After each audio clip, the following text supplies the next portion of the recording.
Hey, what's up, Liron here. Thank you for joining me. In this video, I'm going to show you how I paint a car. It's a very basic car for my cars challenge. So if, as you may know, I'm doing a 100 car challenge in which I paint 100 cars. This is car number 12 in the challenge. Now, one of the things I'm going to emphasize with this one is connecting different areas, okay? I want you to pay close attention to how on the first wash, I merge all of this area with the back of the car, with the other car, with everything, okay? We're going to talk about connections and we'll learn how to get a beautiful watercolor flowy look. So let's get started. So I'm going to start with the drawing stage. This time I'm going to keep it real time. The only thing is I cut out some of the non-interesting parts where I'm not doing anything with the drawing, but I will show you the entire process pretty much real time. So I'm starting with the biggest shape I can imagine or see in this scene, and that is that car in the middle, obviously. You'll notice how its vertical lines aren't completely vertical. They actually kind of move inwards, okay? And I try to capture that shape. You have to have some perspective knowledge to get this kind of a thing right. And you can always take your time and really carefully measure. I think that's always a good solution, especially when you're getting started. I mean, I've been doing it for a while and I still make quite a lot of mistakes and small little inaccuracies. To get this to look better, generally speaking, these kinds of, square objects, it's not just cars. Even if you don't like cars, it's important for getting a lot of things right, even portraits. I think one of the best exercises is actually one I shared in a recent video of drawing boxes from different shapes. That's the number one thing you can do to improve your knowledge of perspective and how to control it. And that's something I really recommend anyone to do. And it's very quick. You just start, you sketch a cube and then you try rotating it in your mind's eye and paint and drawing it from a different angle. It's not as hard as it may sound.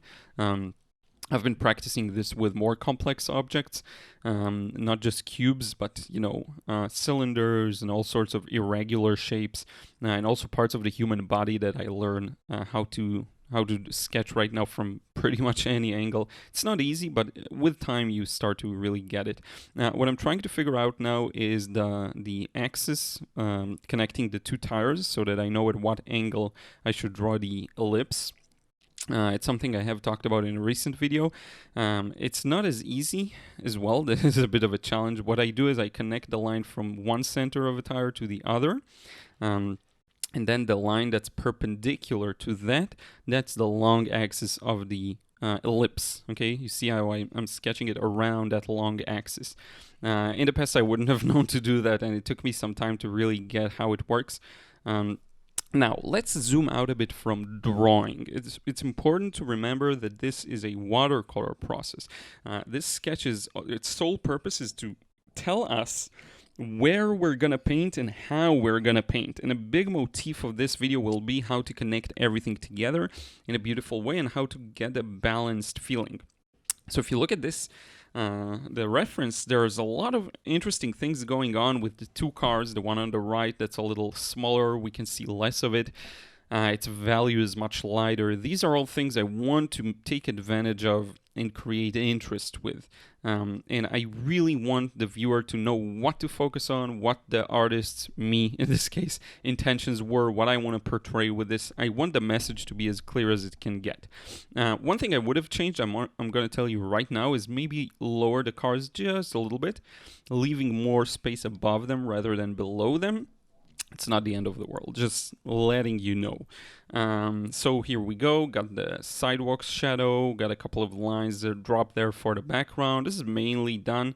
I hope you can notice the quality of the video has improved a bit. This was filmed originally in 4K, but I downsized it to 1080 just because it's unnecessary. It takes so long to upload. And I think the quality is good enough for now. I did it more to give myself an option to zoom in on parts without hurting the quality. But quite honestly, it took ages to export the video as well, so I may not do 4K at all for a while. I don't know, we'll see. So in any case, now I'm just going over some of the lines to make sure I can see them once we get to the painting stage. My plan is to basically look at the scene, find everything that I want to darken, even if it's just a bit, and paint around the rest, around of the highlights, while merging everything together. And I'm going to show you how I do it here. And the mixing, I actually cut out some of it. It took a long time to get to this color. It took maybe about 2 minutes of mixing. It's something you have to devote enough attention to, okay? Now look at the background. It's a little warmer. I thought I'd go with the temperatures I see here. So I'm going at it with a pretty big brush. This is a Leonard number 6, I believe. Yes, 6. It's about the size of 16. I don't know why it says 6. But yeah, and I use this big brush so that I'm less stressed about covering large areas and I can more fluidly combine different areas, because again, one of the major ideas here that I want to present you with is connections. If you start painting a bunch of individual shapes, it can work, especially if it's a large painting, but especially for smaller ones, you want to connect some things together, get that beautiful watercolor flow, and that's exactly what I'm going to show you. So once I get the shape of this edge of the car to look as I want it to look, I'm going to start adding in some coolness to the mix, some blue. I'm going to add some French ultramarine, some phthalo blue, and just cool it up a bit. So this is a part of the mixing I haven't cut out, and you'll see how long it can actually take. Like, it takes time. I'm adding a bit more blue, and it looks like I don't have much, but I actually have a lot of blue there. And the most important part is to take this shape I'm painting right now and touch with it together with the background. Okay, so here we go. I put it just together. They touch. It's one wash that is more unified, feels more connected, and it is something that will have a strong effect on the final result. It may seem silly, maybe, or maybe you'll just say, I just want to fill in the values I see, but making these connections is important, okay? And I'm going to continue this connection all throughout this car and its bottom part and the shadow underneath it. Yeah, that's really important. Because if I'm already connecting areas, why not go at it completely, do everything? Put in the tail light there. Now it's fun because at this stage the accuracy isn't that necessary in terms of what happens inside the areas. So let's say it's more important for me to know what areas I fill rather than what I'm going to fill them with. So I don't mind if I get a bit of red here and there where I shouldn't, a little bit of blue, as long as I know what areas I'm going to fill. That's the most important part, and it's really fun to paint this way. There's a lot of freedom to it. Okay, now the left section has started drying, so I have to be careful if I'm ever gonna plan on touching that. It still has some wetness. You could still work with that. Now look at all the lower half of the left side of the car. It's pretty much also in some kind of a reflective shadow. Not shadow, it's a reflection that's darker. It's very important for me to get that shape in. Just to make sure that the car reads well. And you'll see how these small little elements have a big effect on the final result, especially for the mid to light values. You'd be surprised, and also for the dark to very dark values, as you will see later on with the back glass. So that's really cool. This car, as I mentioned, it's a part of my 100 cars challenge. I have corrected the video. It's I say it's number 12. It's actually number 13 on my challenge. I work at it pretty slowly, so it's going to take some time. 100 cars, that's a lot. And I knew it's going to be a long-term project. I don't care if it takes like 2 years. The end goal is to turn it into a book, picture book, and sell it. Just to give you maybe an ability to have access to a subject that I really enjoy painting. So you'll have a bunch of paintings of it that you can look at, maybe gain inspiration from. I have no idea how I'm going to do it yet. I've never produced a picture book before. It was always more about the text and the lessons. So this is going to be something definitely new for me, but I think it's going to be fun, and I don't know, we'll see how people respond, because cars are so esoteric in a way. I know a lot of people don't like cars as much as a subject, or they're bored with it, but I just have to go with my authenticity because I love cars, so So that's the thing I wanted to do for the challenge. It's easy because there's a lot of variations in cars, so you get the best of all worlds pretty much. Now I'm going for the car in the foreground. Now here's what's important to have in mind. This car, I have to contrast it with the other car, so I'm going to keep this one fairly light. Preferably, I'd like to not touch it past this wash. So I will try and inject everything that's necessary. Like, I feel like some blue is missing there. Some more clearer touches of blue, just to make sure it really stands in contrast with the car on the left. And I'm going to do my best to do whatever I can right now, wet in wet. Again, you have to decide while it's wet on all the changes you want to do if you want them to be blurry and blended in that beautiful watercolor look. Once it's dry, you won't get that effect the same way again, ever, because you can't mix with what's there. It's just a technical thing. Now, for some of the darkest areas, I'm going to drop in again wet and wet. Just because I want this area again to fade. I want to put a lot of emphasis on the windows of the car on the left. That's the main area of focus. It's also a point of strong contrast, as well as the back shield. That's also something I want to be very visible. So I'm just dropping these. Now, because I used such a wet wash to begin with, I could still inject wet and wet after finishing the car on the right and doing all of that. I could return to the car on the left and it will still be wet. That's the advantage of using more water in your washes, okay? More water as much as you can, pretty much. Now, people always ask, did the paper dry? Is it so now, as I'm applying this wash, you may be able to tell by the edges, the paper was not fully dry. It was maybe 40% dry. And I did that on purpose because it just felt like it needs darkening in this stage. So I went ahead and darkened before it fully dried. Usually I'll wait, but if something is clear to me, I know, okay, that has to be darker, I'll just go ahead and do it. Now, while I have this dark paint on my brush, I'm just putting in some of the details that I see that are dark. And what we're going to do is later come back and add some of the mid values to, slightly darker. The windows aren't white. If you look at them, the road is lighter than the windows, in my opinion. The windows are a little bluish. They reflect the sky. And that's something that is very important to include here. And you'll see that it makes a big difference. All of these small things do make a big difference. Same as these small highlights. I will later darken this area a little more.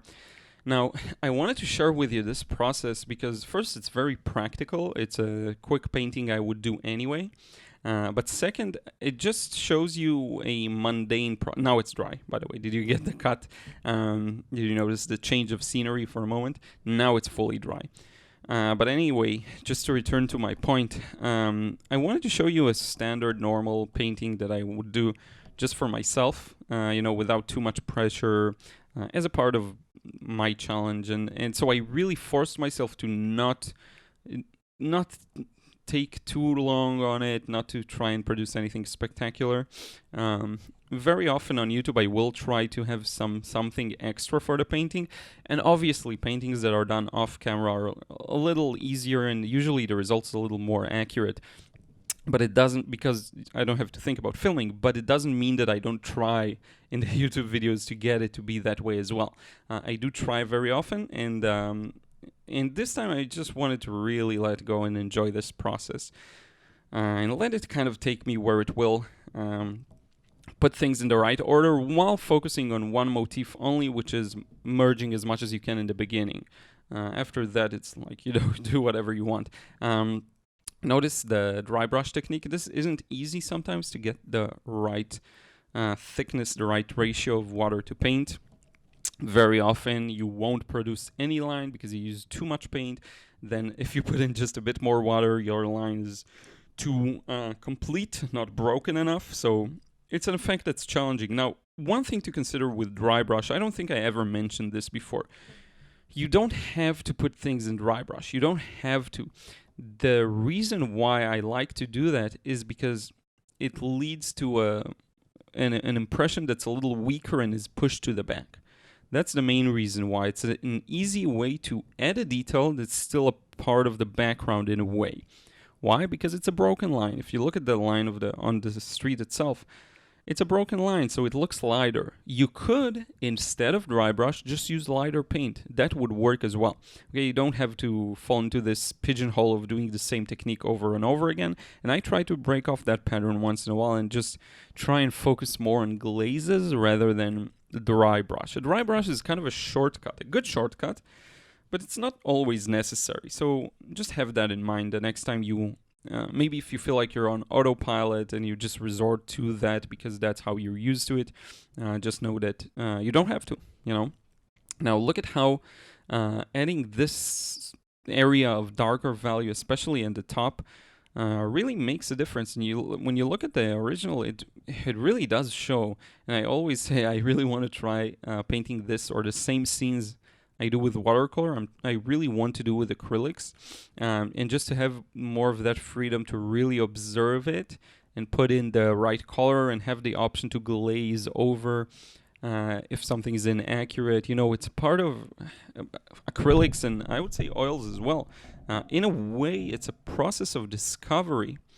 And with watercolor, it's more of a one-way street. You know, it's a tunnel you get sucked into and you come out the other side. You do discover obviously a lot of things, but it's like really going on a roller coaster, and then when you're done with it, only then you can see exactly what you produce.